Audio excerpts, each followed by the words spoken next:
Hi, and welcome to Studio SN. My name is Sara Naumann, and I'm really excited today to be a guest blogger over at PaperArtsy. And today we're going to be combining the PaperArtsy Fresco Finish Chalk Acrylic Paints with glitter embossing and Eclectica stamps for a dimensional effect.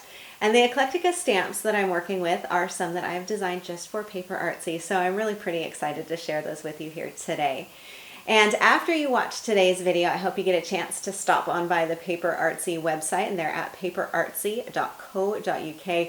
They've got a ton of really great resources over there, so give yourself a couple of minutes at least to go through their blog and all of their really fabulous videos that they have available as well. In the meantime, please enjoy today's segment on stamping and glitter embossing with Fresco Finish paints and Eclectica stamps.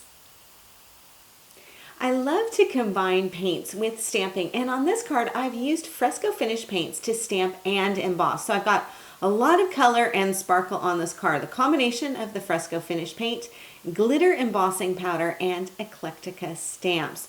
Super easy to do and a lot of fun as well. And I think you can see here on my background, this is paint and the glitter embossing powder, as well as here on my card focal.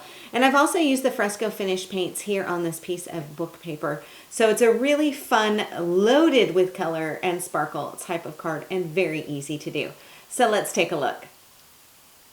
I'm going to start with my blank white card. So this is actually my card base, and I've got it onto a piece of scrap paper here just so I don't get paint all over. And the paint that I'm working with is the Fresco Finish Chalk Acrylic, and this is in Spanish Mulberry, which is a beautiful, beautiful purplish color, pinky purple. And you'll notice on here, if you haven't used the Fresco Finish before, you'll notice in really small letters down here where it says opaque, and then this little swash going across here, that is actually a bit of the paint here on the label so that you can see that it's a really nice opaque coverage. It's going to be perfect for this technique.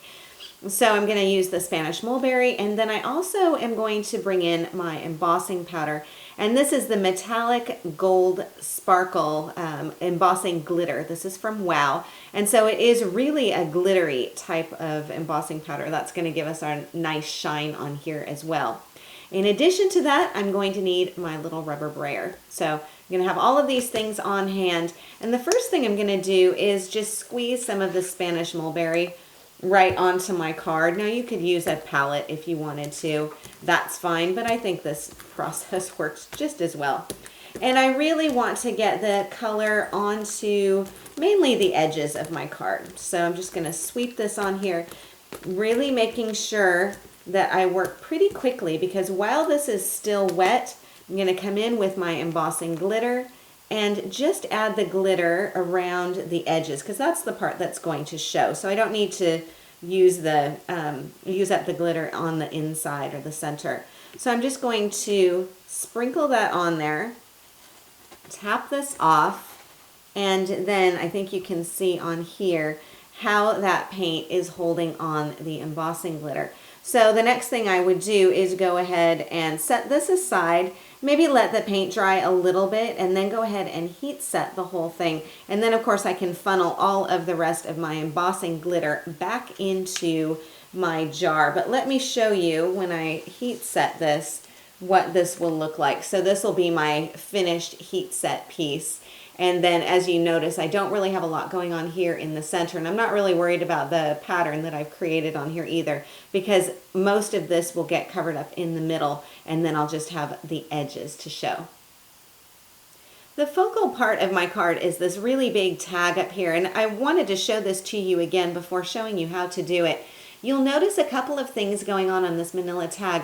First is that I've got two different paints on here, the blue and the green. Those are the Fresco Finish paints. And you'll also notice some white streaky bits on here. That is Grunge Paste, and I'm going to show that to you as well.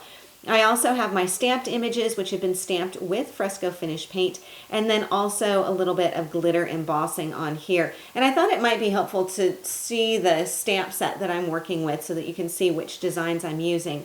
So this is the Eclectica stamp set, and this is ESN number 9. You can tell right here.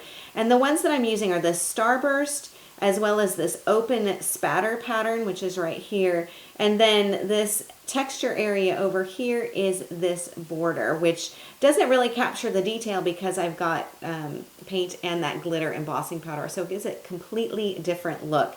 And then of course I've got some quotes on here too, and we will be using this quote here down at the bottom. But for the tag for now, let me show you how to do that part.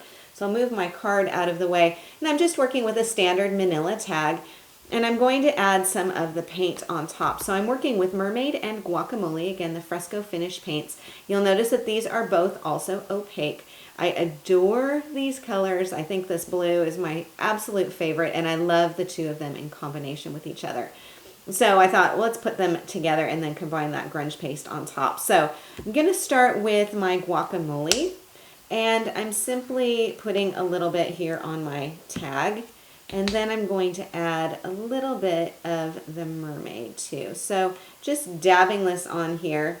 I think I've added a little bit more of that guacamole than I really needed, but you'll still get the point. So again, bringing in a brayer. This is a nice clean-ish brayer, cleaned up from my Spanish mulberry. And I'm going to brayer this pretty lightly because I want the colors to remain separate. And I don't want to cover the whole thing completely. So this is about all I'm going to do, is just blob that on there. Now I'm going to go ahead and let this dry before the next step, but of course I do have a tag that is already dry, so let me bring this in, set that one aside, and you'll notice on here I've got a lot of the manila still showing, which is what I want. I do still have a rather painty brayer, so I would go ahead and use up the rest of that paint on something else. Now I can go ahead and add my grunge paste. And if you've never worked with grunge paste before, this is a texture medium. And I'm kind of getting addicted to this stuff because it can do so many things. But I'm going to use a palette knife for this, and just to kind of stir this up a little and show you what it looks like. It's a little bit more runny consistency than, say, a gesso, but it does work for a lot of the same things. The wonderful thing about it is that it's this neutral kind of clay-like color. You can use it as is, or of course you can tint it with some of the Fresco Finish paints as well, or some other things too. So just so you can see, it is a little bit more of a runny consistency. I'm going to get a little bit of this up on the back of my palette knife, and I'm just going to kind of streak this on. Because it's a texture medium, you can put it on as thick or as thin as you want to, which is really nice. It gives you lots of different options as far as the versatility. So I'm just going to scrape some of this on, let it be a little bit peaky, but remember I'm going to stamp on top of this, so I don't want it to be so thick that it won't let me get the stamps on there. So just add a little bit of this on here. And when I'm using the grunge paste, when I'm done with it, I want to make sure to put that lid back on there really firmly because this dries very quickly. So this will be dry really, really soon. Of course, in the meantime, I do have one that is already dry. So we can go ahead and work on that right away and then start our stamping. Now, I've loaded up two of the stamps, the sunburst and that really cool edge pattern on here, on one Flexi Block stamp. Just going to make it a little bit easier to stamp as one unit. And then I have my splatter design over here on another one of the blocks. So I have this one on hand and this one ready to go as well. Now I also need to have something to stamp with, and I'm not going to use an embossing ink. Of course, I'm also going to use the Spanish mulberry like I did for the background. So I've got this on hand. To put it onto my stamp, I'm going to use a cosmetic wedge, and I've got my little plastic palette, my coffee can lid here on hand, as well as my metallic gold sparkle embossing glitter too, because that's going to add a little bit of color on there. So the first thing I'll do is put a little bit of the Spanish mulberry onto my palette. I don't need a lot, and of course I can always add more if I do need some more. And then I've got my block here. Using my cosmetic wedge, I'm just going to tap some of this color on here. And I don't want to glop it on. I just want to make sure that I get enough on here. Maybe I do need a little bit more of the Spanish mulberry. I just need to get enough on here so that it is wet color and that it will be wet enough for me to get my embossing glitter on there. So after I have that, then I can go ahead and press this on here. and then right away come in with my embossing glitter, because this is not embossing powder, it's paint, so it's not going to be wet as long as paint. So I've got this on here. Now while this is just sort of resting, I'm going to come back with my spatter and repeat the process. Get this all nice and painty, and then come in and stamp and add a little bit of that embossing powder. Okay, and then when I tap this off, you'll see I have a lot of the paint still showing, which is going to be really nice because then I get a really pretty effect. But then I also have some of that shine on there. So if I'm moving it a little bit, I think you can see the shimmer and the shine on there, which is fantastic. So then I'm just going to go ahead and heat set this, and then I can move on to my book paper and painting it with mushroom. My card also features a torn piece of book paper that has been painted with mushroom fresco finish. And this is just a page that I tore from a really cheap paperback novel. And I'm going to knock back some of this text with the mushroom fresco finish. And I have to say, this paint has quickly become my go-to staple paint, especially for techniques like this, especially with you working with book pages, which I do quite a lot, because it will kick back that text and take it down a little bit. And of course, because it's opaque, it gives really nice coverage, but the color is so versatile. It can go pink, it can go neutral, it can go tan, it can go earth tones. So it's a really versatile color to use as well.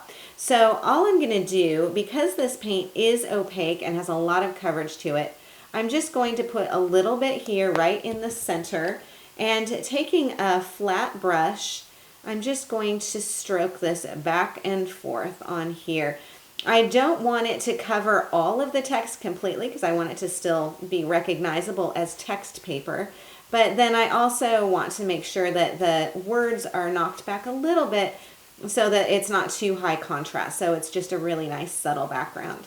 So you can see how opaque that is and how I'm really able to cover a lot of the text in areas that I want to. And with this dry brush, I can allow some of the words to peek out through there. So then I'm just going to go ahead and let this dry, and I've got a piece that is already dry. So I'm going to bring this in and place this down. I've got one torn edge on here, and this is going to be the bottom. So this is where I'm going to be stamping. And I think you can see now that this is dry how opaque that center area is there too, but how you can see some of the words showing through. And then I'm going to stamp my sentiment, and the stamp that I'm using is the one that says, "All life is an experiment. The more experiments you make, the better," from Ralph Waldo Emerson, which is a really nice quote for a lot of different card sentiments, I think. I'm going to stamp this with my Jet Black Archival because this is a really good ink to use in combination with the fresco finish. So I've got my stamp up here on my block. Now before I stamp this though, I do want to make sure that I have enough room here. So I'm just going to bring in my tag just for positioning purposes and kind of say, okay, if I stamp this down here, yes, I will have enough room. So I can set this out of the way and then go ahead and ink up my stamp with that Jet Black Archival. And if this curls a little bit due to the paint, you can just pop it underneath a stack of books and that will do the trick. So come down here and press this firmly, and you can see how beautifully that stamps onto that fresco finish paint. I think it just really looks beautiful. Allows some of the words to show through, but then that opaque paint just really provides a nice background. And then, yes, I still do have room for my tag to fit up on there. So now that I've got these pieces sorted, I can take a look at assembling the rest of my card, and that should be pretty quick and easy to do. The assembly of my card is pretty straightforward. As you can see, I've taken my tag that is painty, grunge pasty, glittery, and stamped, and simply put that up onto my book paper here, making sure that, of course, that text is right underneath. And then I mounted both of those up onto a piece of white cardstock just to provide a little bit of a visual space between this and my glittery background of my card front on here. I wrapped this with a little bit of sheer green ribbon just to pick up the green on that beautiful tag, and then also used a vintage pink button on here to also pick up with the background of the card, as well as that Spanish mulberry that's showing through on the rays and on the texture stamp over here. So it's all simply glued onto the front of my card for a really very easy assembly. So this is how you can use Fresco Finish paints with Eclectica stamps and embossing and grunge paste to create color and sparkle for your paper crafting projects. I really hope you enjoyed today's show. A huge thank you to my friends over at PaperArtsy. Thank you so much, you guys, for all of your wonderful, wonderful products that are so inspiring. And I hope those of you who are watching can take a few minutes to pop over to the PaperArtsy website at paperartsy.co.uk and check out their Fresco Finish paints, the grunge paste, and of course the Eclectica stamps. And of course you guys know that you can always pop by my place at saranaumann.com. If you enjoyed today's video, I'd invite you to subscribe to Studio SN on YouTube, and I will keep you posted with updates and new videos every Wednesday. In the meantime, thank you again for joining me on Studio SN, and I will see you again next time.